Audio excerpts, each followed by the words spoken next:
Dear international students, you might be aware that a lot of people are traveling back to their home country after completing their studies. This is because they did not plan properly. I have to be sincere with you. A lot of people tell you that they have been applying for jobs over and over again and they are not getting any. To be sincere with you, some actually try, while some are not doing the best that they could. I am going to be sharing some of the tips that would help you to get visa sponsorship after you must have completed your program. If you are meeting me for the first time, my name is Cynthia. I share information that will help your transition abroad to be as smooth as possible. I share information about settling, working, or studying in the UK, US, or Canada. If any of these countries interest you, please subscribe to my channel. Hit on the notification bell so that each time I drop a new video, you know it's time to watch Cynthia Academy. And without wasting time, let's get into this video. I will share the tips that will help you get visa sponsorship and facilitate your job hunt. The first one is that you need to understand the job sites. There are Azuna, Indeed, LinkedIn, Reed, jobs.ac.uk if you're looking for academic jobs. There is also job sites for teachers. I'm going to put the link in the description box so that you can try and have access to these things. It's not only care jobs that you can do. There are many other jobs. You can switch to teaching because many teachers are needed in the UK. If you are someone that is experiencing sciences, I'm talking about STEM related area, I'm talking about maths, physics, chemistry, biology, you can get a job as a teacher. Please explore this option because it's really a good job. If you don't want to do care, you must not do care. I understand that people choose to do care because they have a large family and maybe they cannot afford to pay for IHS fee. Now, if you're highly skilled, then go for the big shots. I'm talking about IT jobs. These jobs are available for everybody, and most of these companies are willing to sponsor your visa. I'm serious, they sponsor even your kids and even the IHS fees because they need you desperately. Now, how do you go about this? The first thing you're going to do is you can explore this option of visiting top companies that offered visa sponsorship last year. I have a video, I'll put the link here. Go to these companies, visit their jobs tab. It's often called maybe career or vacancy tab. Just go to their website, you see things like that, and then apply. Look for anyone that is in line with what you are passionate about and apply. Pick up internship roles in that organizations, or maybe even during summer. Instead of you to do the casual jobs that's not in line with your passion, you can choose summer jobs or internship jobs. But in order to land such a job, you need to understand how the UK job market works. Your CV should be well tailored. Your cover letter should be fantastic. You should prepare yourself for interviews and you would land those jobs. If you are struggling to get a job in such an organization, I'm talking about internship opportunity, then get a job in your university. Most universities have a website where students can pick up jobs. And if there is none, you can talk to your department, ask them for research assistant, teaching assistant, research associate, ask them for job opportunities, even in the IT services section in your school. I want to encourage you to pick up those jobs.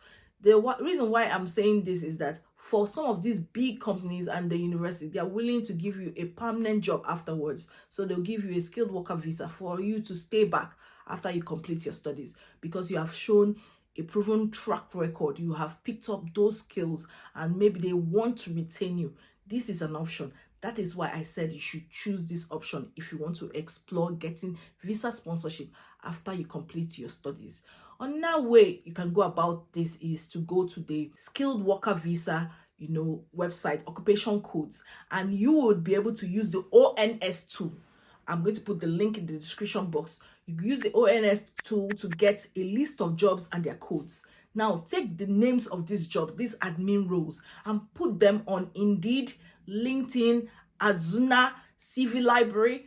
And when you see these jobs pop up, apply for them. But as usual, I always tell you to tailor your CV to meet the job description. And if you do that, you are likely to get a job. Of course, it's really tough. Sometimes you have to apply to as many as 6 jobs a day, but your consistency will help you land a job. I have seen it with many of my subscribers. They are getting these jobs, and it is possible.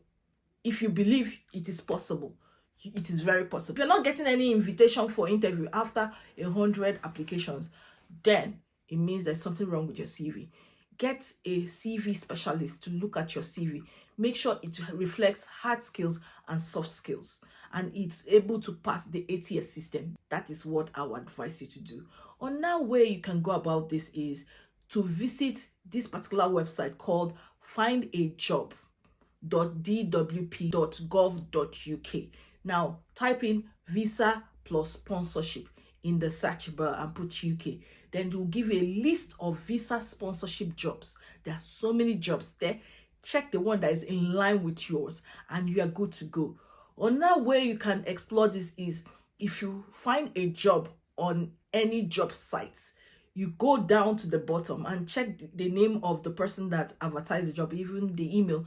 You can contact the person and ask whether they offer visa sponsorship, and then the person will tell you whether they offer visa sponsorship or not.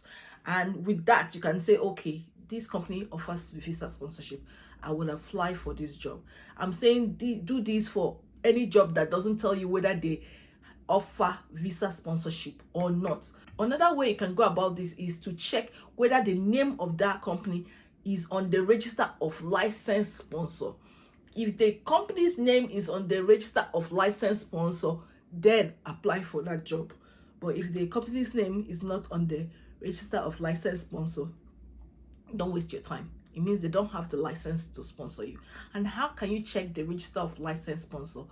Go to Google and write register of licensed sponsors UK, and then click there. You will be able to download that Excel sheet. Use that Excel sheet to check for the name of the company, whether it's on that list. It's listed alphabetically. There are more than 99,000 companies that are willing to sponsor foreign workers in the UK. Why is it that among this list there is nobody that is willing to sponsor you? It's not that there are no jobs in the UK. It's just that maybe you don't have the right skills to match those jobs. And maybe you don't know that your master's is not enough for you to get that job. Please, please, please, please do this. Go to Coursera, go to Udemy, go to LinkedIn, go and get all these short courses that you can complete and add to your CV to show that you have more layers and you have passion for education. Not just having a master's and BSc is enough. Go and get those extra courses that will keep you updated, that you can write, 2023, 2024. You don't need to wait until you complete your studies before you start looking for a job.